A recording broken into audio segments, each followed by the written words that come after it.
True. But well, it's hard to get honest because sometimes there's a lot of deeper factors and there's a lot of eyes on you.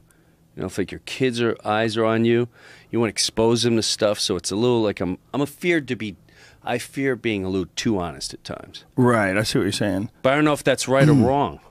Right, I know. Like you're kind of protecting yourself or your kids in a lot of ways from how you are, because you don't want them to kind of be as wild and crazy as you were when you were young, like with the pot thing and stuff like that. Well, like here, let me ask you this. Okay. If you're, let's see, how old you have? How old? You 3 said daughters. One? Okay. I have 3 daughters. If one daughter goes, and you could tell they're starting to kind of get into pot. Right. They want to grow faster. Well, I think you want to let them. Don't you think you were doing it when you were like 14? Yes. Yeah. 14, no. I'm going to say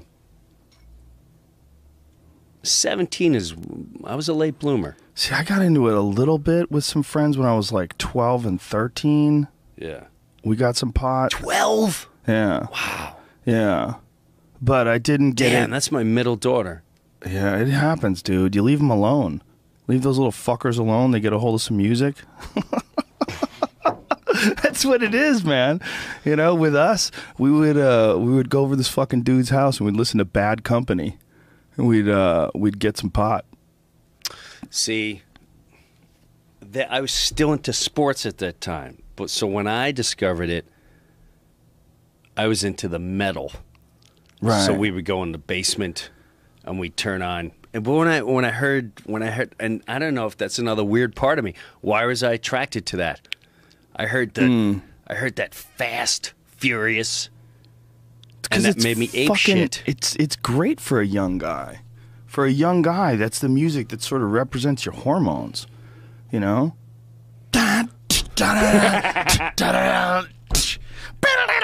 You know, you're fucking 17, you're like, yeah!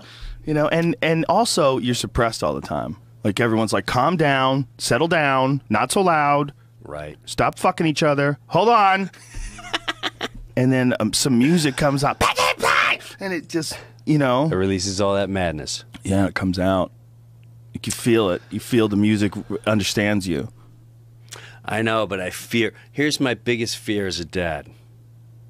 Getting addicted to shit. Yeah. And getting pregnant. Yeah. Well, those things are both the realities that everybody faces when you're young. You know, and also biologically everybody faces, it seems like, with pills. I know so many people that have gotten addicted to pills. I mean, it's an epidemic. I've known, if I had to sit down, out of all the people that I've been close enough to call on a regular basis and say, how you doing, what's going on, you know, have a conversation with them, yeah, maybe a dozen have been hooked on pills. And I know 3 people that have died from it. Well, there weren't, I don't remember pills when we were kids. They didn't happen. They didn't exist at all. Well, there like was some, you would hear like some people get in like Vicodins and shit like that, but those were always like crazy people. Don't you think kind of though? Because they're all prescription pills, most of them. Yeah. Yeah, no. Yeah, no, absolutely. Definitely, right? Definitely. All right, so if they're prescribed, doesn't seem as like, oh, they figured out how to legalize really bad drugs. Yeah, well, they definitely did. They figured out a they'll loophole. trust us more because we'll wear these white lab coats. And we hand it to them and we write out the little card and just take 3 of these a week. Yeah, He'll never be able to stop. That's another suppressed guy. I bet that guy listens to some death metal from Finland. You know? And he gets in his fucking car after selling heroin all day with a lab coat on. That's a dark way to make a living. Better. There was an article about this one family. It's insane. There was an article about this one family that has like a giant stake in that market, and they've made billions and billions of dollars. And it was breaking down like how much money they made and how many people are hooked on it, how many prescriptions there are. And it's like they're drug dealers.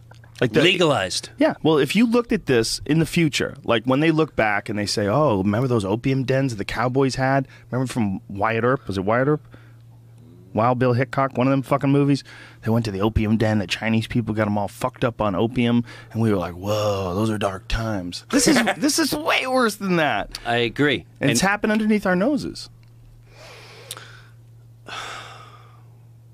But don't you think? How do you stop that? It's a good question. Because you can talk about it forever, and I think you've talked about enough. I even brought up to people, and it's sort of the old. Again, you face it. What do you do now? We can talk about it forever, but what do you actually do? Do you just talk about it and let it seep into people, and like you think he's telling the truth, or you think they know what they're saying, dude? They do. Well, Let I think decide for themselves. Anything you're going to let your kid figure out for themselves, you're like depriving them of information, right? So I think what you got to do is be like really honest about it. And with my oldest daughter, the young girls don't know that I smoke the weed, but we just had conversations about it. I said, listen, there are some things that are dangerous, and there's some things that are just not dangerous at all. And pot is the one that's not dangerous at all. Like my wife and I had a conversation with her about it, and it's a weird sort of a conversation because you're talking to someone who's on the verge of being an adult.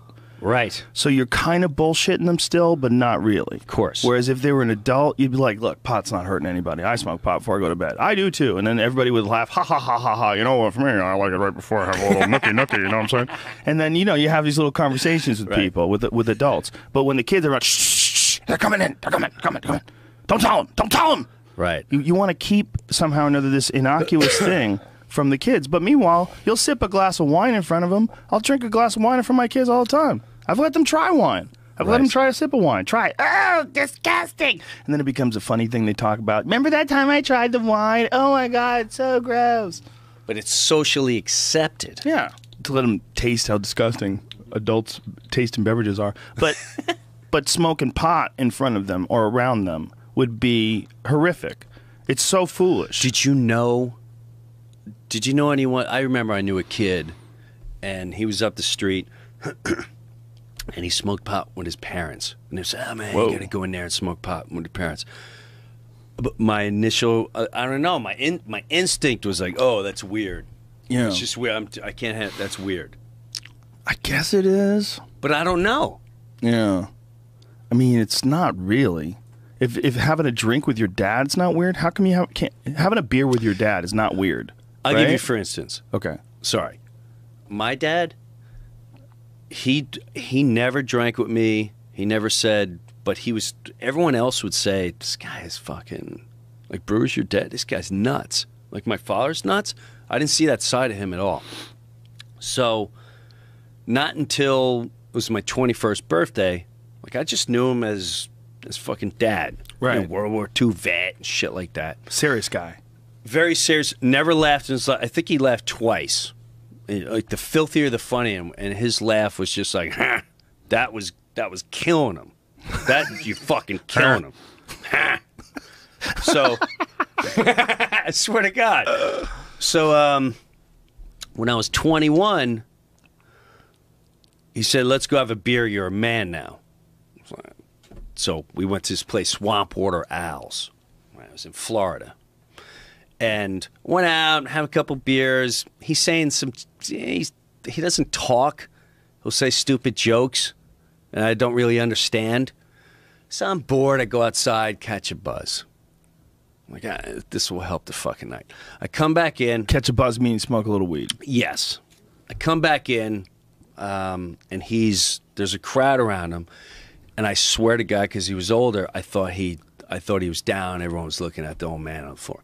I go there, and he's fucking holding court with the whole bar, and he's killing. He's destroying.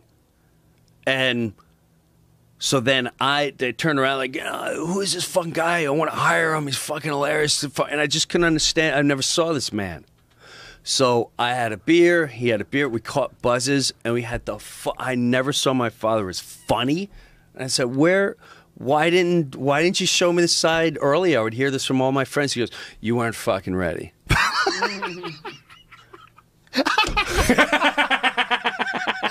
That's hilarious. But I kind of feel that way with certain kids. Do you know what I mean? Right. Where yeah, I can what you see mean. this fucker, like, for instance, I can say, I think this kid, you know what, if they go in that direction, I think they'll be okay. Mm-hmm. This one, it's not so much doing it, it's this one ain't gonna stop.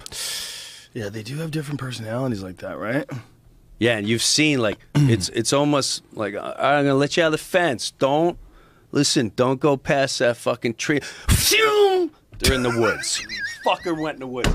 Did I not say don't go in the fucking? He's in the woods. Yeah. And then they come back like, oh, I'm sorry. Yeah. I fear this one's gonna go. Some kids' freedom is super intoxicating. You got to wonder what it is. Is it anything that we set up in those kids when they were young? Did we suppress them too much, and so they just had this intense desire to be free? Because I think there's something to that. This desire to protect someone, it kind of backfires when you're raising kids in some ways. Because if you try to protect them too much, then they resent you, and then they push back the other way. That's why, like, girls who have like really strict parents when it comes to sex were always like the biggest freaks. Like, we all knew that, right? Catholic school girls were the biggest freaks of all time. It wasn't even close. Yeah, it was that or like a broken home. Yeah. No one's around. Yeah. I hate daddy. Well, there's always any negative pressure, right? Any negative comes out in one way or another. It might come out like you in humor, or it might come out in anger, it might come out in addiction. But any negative pressure that you experience as a child, whether it's bullying, going to a new neighborhood, parents break up, no attention, alcoholism in the family, whatever the fuck it is, it just finds its way to the sun, You're right. That's where all our music comes from. I mean, that's where all the best stuff comes from. It comes from some kind of pain. Some kind of like need to never feel that pain again, need to celebrate the happiness of life because you felt that pain and you understand it.